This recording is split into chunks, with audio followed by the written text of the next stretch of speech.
अगला पार्ट, मोहसिन ने एक नई चोट सूझ गई। मोहसिन को एक नई चोट सूझी, एक नई बात याद आई।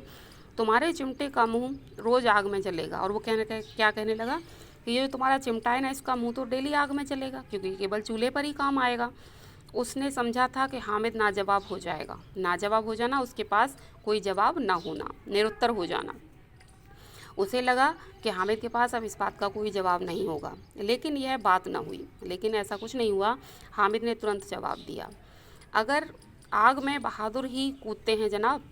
वो कहने लगा, आग में तो बहादुर लोग ही कूदते हैं। आग में कूदना वह काम है जो रुस्तम हिंद ही कर सकता है। वो कहने लगा, आग में कूदने का काम तो वो काम है जो वीर लोग ही करते हैं, जो हमेशा ऐसे लोग करते हैं जो वीर होते हैं। महमूद ने जोर लगाया। महमूद ने भी जोर लगाया।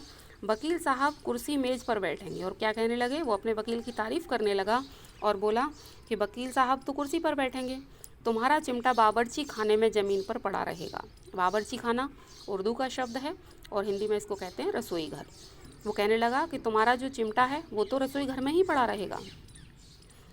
इस तर्क में सम्मी और नूरे ने को भी सजीव कर दिया। और ये जब तर्क, दो प्रश्न तर्कों के आए तो नूरे और सिम्मी भी एक हो गए।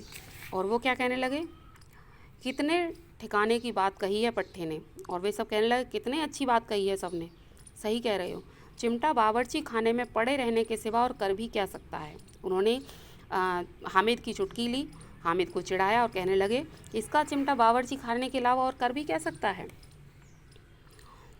हामिद को कोई फड़कता हुआ जवाब ना सूझा। उस समय हामिद को कोई ऐसा जवाब नहीं सूझा तो उसने धांधली शुरू की। उसने ऐसे ही बात मारना शुरू कर दिया। धांधली करना मीन्स बिना सोचे समझे कुछ भी कह देना। मेरा चिमटा बावर्ची खाने में नहीं रहेगा। उसने कहा, मेरा चिमटा कोई बावर्ची खाने में, रसोई घर में नहीं पड़ा रहेगा। वकील साहब कुर्सी पर बैठेंगे तो जाकर उन्हें ज़मीन पर पटक देगा। वो कहने लगा, अगर वकील साहब ने कुछ भी कहा, ठीक है, कुर्सी पर बैठेंगे, पर वो जब चाहे तब उन्हें ज़मीन पर पटक भी देगा और उनका कानून उनके पेट में डाल देगा। और उन्हें इतनी मार मारेगा कि उनके कानून को उन्हीं के पेट में डाल देगा। कानून को पेट में डालने वाली बात छा गई। ऐसी छा गई कि तीनों शूरमा मुंह ताकते रह गए। मुंह ताकते रह जाना यानी देखते रह जाना, ये भी मुहावरा है, मुंह ताकते रह जाना। तो सारे जितने भी बच्चे अभी तक हिम्मत करके हामिद का मुकाबला कर रहे थे, वो सभी उसका मुंह ताकने लगे, उसकी ओर देखने लगे। हामिद ने मैदान मार लिया। मैदान मारना, जीत हासिल कर लेना, ये भी मुहावरा है। हामिद ने अब सब पर जीत हासिल कर ली थी, विजय प्राप्त कर ली थी।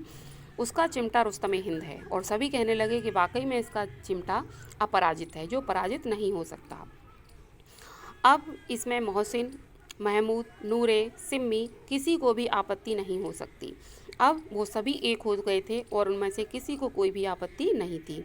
औरों ने 3-3, 4-4 आने पैसे खर्च किए थे। सब ने 3-3, 4-4 आने पैसे खिलौनों में खर्च किए थे, पर कोई काम की चीज़ न ला सके। परंतु उन्हें कोई ऐसी काम की चीज़ उनके पास नहीं थी। हामिद ने 3 पैसे में रंग जमा दिया। रंग जमाना यानी सब पर, सबके ऊपर हावी हो जाना।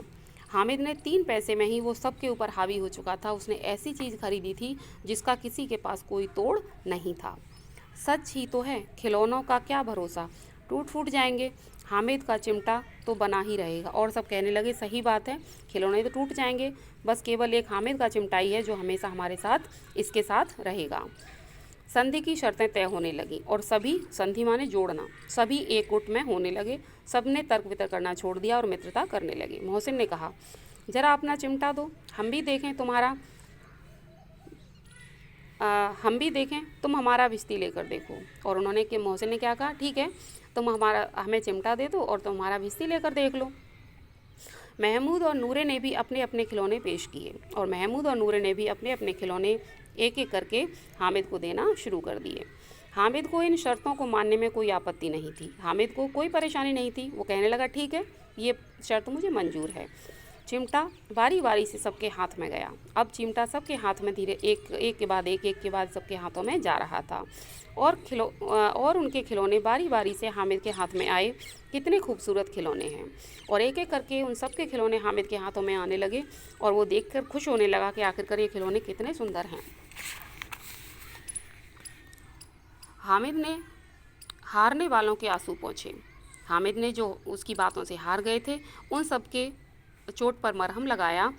मैं तुम्हें चिढ़ा रहा था, और क्या कहने लगा, मैं तो तुम्हें ऐसे ही चिढ़ा रहा था, सच यह चिमटा भला इन खिलौनों की क्या बराबरी करेगा। और क्या कहने लगा, अरे भाई तुम्हारे खिलौने वाकई में बहुत सुंदर हैं, मेरा चिमटा तुम्हारे खिलौनों की बराबरी कैसे कर सकता है। मालूम होता है अब बोले और तब बोले, ऐसा लगता है कि ये तो अभी बोले या जरा सी देर में बोल पड़ेंगे। मोहसिन, लेकिन इन खिलौनों के लिए कोई हमें दुआ तो नहीं देगा। मोहसिन कहने लगा, लेकिन हमने जो खिलौने लिए हैं इसके लिए हमें कोई दुआ तो नहीं देगा। महमूद, दुआ के लिए फिरते हो, उल्टे मार न पड़े। महमूद कहने लगा, दुआ की बात करते हो, कहीं ऐसा ना उल्टे मार पड़ जाए। अम्मा ज़रूर कहेंगी कि मेले में ये मिट्टी के खिलौने मिले। तुम्हारी अम्मा तो ज़रूर कहेंगी कि मेले में तुम्हें केवल मिट्टी के खिलौने ही मिले और तुम्हें कुछ नहीं मिला।